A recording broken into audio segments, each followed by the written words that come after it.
और आगे बढ़ते हुए जो खबर है वो भिवानी कांड से जुड़ी हुई है। इस खबर ने देश को दहलाकर रख दिया, जहां पर 2 युवकों को जिंदा जलाकर मार दिया गया।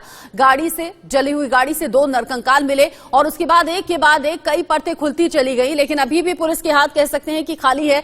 ये पूरी तरह से पुलिस ने साफ नहीं किया है कि इस पूरी घटना में हुआ क्या था। बड़ा अपडेट आप जान लीजिए। भिवानी कांड को लेकर देश भर में दहशत भी है और देश भर में हैरानी भी है। कैसे आखिर 2 लोगों को जिंदा जला दिया गया। अनिल, श्रीकांत, लोकेश और मोनू, इन 4 लोगों की तलाश तेज कर दी गई है पुलिस के जरिए, जबकि रिंकू सैनी गिरफ्तार हो चुका है। मुख्य आरोपी के तौर पर मोनू मानेसर की पहचान हुई है। ये कहा जा रहा है कि इस पूरे घटनाक्रम में जो मुख्य आरोपी है मोनू मानेसर है। सभी आरोपियों की तलाश में पुलिस जगह जगह दबिश दे रही है। इसमें हरियाणा पुलिस भी एक्टिव है, राजस्थान पुलिस भी एक्टिव है और इस पूरे मामले का सच सामने लाने की भी कोशिश है। ये उसी घटना की तस्वीर आप देख रहे हैं। जो गाड़ी थी पूरी तरह जल चुकी है। इसी गाड़ी में 2 युवकों का नरकंकाल मिला था। ये फिर ये कहिए कि पूरी तरह से जला हुआ शव मिला था। इस पूरे मामले को लेकर राजनीति भी तेज है, साथ ही साथ ये बॉर्डर का भी मामला है, क्योंकि राजस्थान और हरियाणा, चूंकि पुलिस से जब सवाल पूछा जा रहा है तो वो कह रहे हैं, अगर हरियाणा पुलिस से सवाल पूछा जाता है तो वो कहते हैं राजस्थान पुलिस से जाकर बात कीजिए। राजस्थान पुलिस से पूछा जाता है तो वो हरियाणा पुलिस पर जिम्मेदारी डालते हैं। अब 2 राज्यों के बीच में मामला फंसता हुआ नजर आ रहा है। साथ ही साथ इस पर राजनीति भी खूब हो रही है। इस बीच असदुद्दीन ओवैसी की इस मामले में एंट्री हो गई है। भरतपुर में वो पहुंचे, पीड़ितों के घर पहुंचे और घर में परिवार वालों से मुलाकात की है। इससे पहले असदुद्दीन ओवैसी ये बता चुके हैं कि मुसलमानों को टारगेट किया जाता है।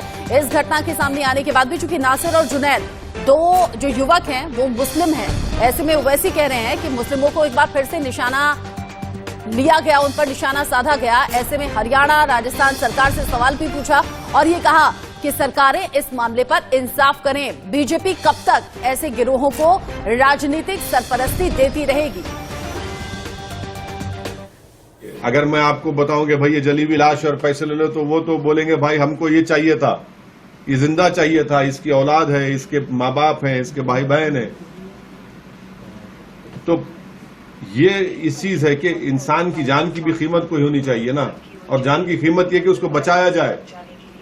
ओवैसी साहब, एक बड़ा सवाल ये भी है कि जो इस प्रकरण में 2 व्यक्तियों का नाम आया है जिनकी डेड बॉडी वहां पे मिली है जली हुई स्थिति में, उनमें से एक पर गौ तस्करी के कई सारे मामले दर्ज हैं। बिल्कुल, तो मार देंगे उसको, आप मार देंगे, आप मुझ पर भी केस चल तो गोली मार देंगे मुझे आप। तो अदालत किस लिए है, पुलिस किस लिए है? आप इस तरह का सवाल करके जस्टिफाई मत करिए इस कत्ल को। नहीं, ऐसा मत करिए। मैं आपसे बड़ी इज्जत से कह रहा हूँ, सुनिए, नहीं, मैं आपसे बड़ी इज्जत से कह रहा हूँ कि भारत की पार्लियामेंट में, राजस्थान की विधानसभा में, हरियाणा की विधानसभा में सब पे केसेस चल रहे हैं। तो क्या उनकी जान की कीमत है और इनकी जान की कीमत नहीं है? ऐसा मत करिए। आरोपी अगर है तो कोर्ट तय करेगा। ओवैसी कह रहे हैं हरियाणा पुलिस ने अगर टाइम पर एक्शन लिया होता तो जो आरोपी हैं वो फरार होने में कामयाब नहीं हो पाते, बॉर्डर क्रॉस नहीं कर पाते, वो हरियाणा में क्राइम को अंजाम देकर राजस्थान भाग गए। ओवैसी ने कल भरतपुर का दौरा किया था, पीड़ित परिवार से मुलाकात भी की थी और अब इसी खबर को लेकर दीपक हमारे संवाददाता हमारे साथ जुड़ गए हैं, चूंकि हरियाणा और राजस्थान दोनों ही राज्यों से जुड़ा हुआ ये मसला है और हरियाणा पुलिस से कई तरीके के सवाल पूछे जा रहे हैं। हालांकि हरियाणा पुलिस इन सवालों को नकार रही है, कह रही है कि इसमें हमारी कोई भूमिका है नहीं। दीपक, 2 राज्यों के बीच में उलझ कर रह गया है मामला। सबसे ज्यादा दर्दनाक ये कि 2 युवकों को जिंदा जलाकर मार दिया गया। अभी हरियाणा पुलिस किस तरीके से इस केस को इन्वेस्टिगेट कर रही है? क्या कुछ हरियाणा पुलिस के हाथ लगा? देखिए, ये मामला 2 राज्यों की पुलिस के बीच का है। एक तरफ अगर बात करें राजस्थान का, ये मामला हो गया भरतपुर का, जहां 2 युवकों का जो उनका जिस तरीके से परिवार का कहना है कि पहले अपहरण हुआ, फिर उनकी हत्या हुई और हालांकि शव उनके भिवानी लोहारू में मिले थे। और इस मामले में क्योंकि परिवार की तरफ से 5 लोगों पर आरोप लगाए गए थे, लेकिन इस मामले में हम दूसरी तरफ बात करें, क्योंकि अपहरण की बात भरतपुर से की गई और शव जो है वो हरियाणा के लोहारू भिवानी से मिले थे। इस मामले को लेकर हालांकि पुलिस इन्वेस्टिगेशन अपनी कर रही है, और राजस्थान पुलिस भी और हरियाणा पुलिस भी, क्योंकि अलग अलग मामले आए। दूसरी तरफ आपको बताना भी चाहेंगे, इस टाइम हम श्रीकांत के घर पर हैं, नूह के अंदर। अगर बात करें जिला नूह है, ये श्रीकांत के घर पर है जिस पर आरोप लगा था, लेकिन उसके बाद एक और मामला इसके अंदर सामने आया कि किस तरीके से कुछ पुलिसकर्मी, हालांकि ये राजस्थान के पुलिसकर्मी बताया जा रहा है, जो श्रीकांत के घर पर आते हैं, घर पर आकर के एकदम इनका कहना है कि इन पर हमला कर देते हैं, इनके परिवार के ऊपर जो है।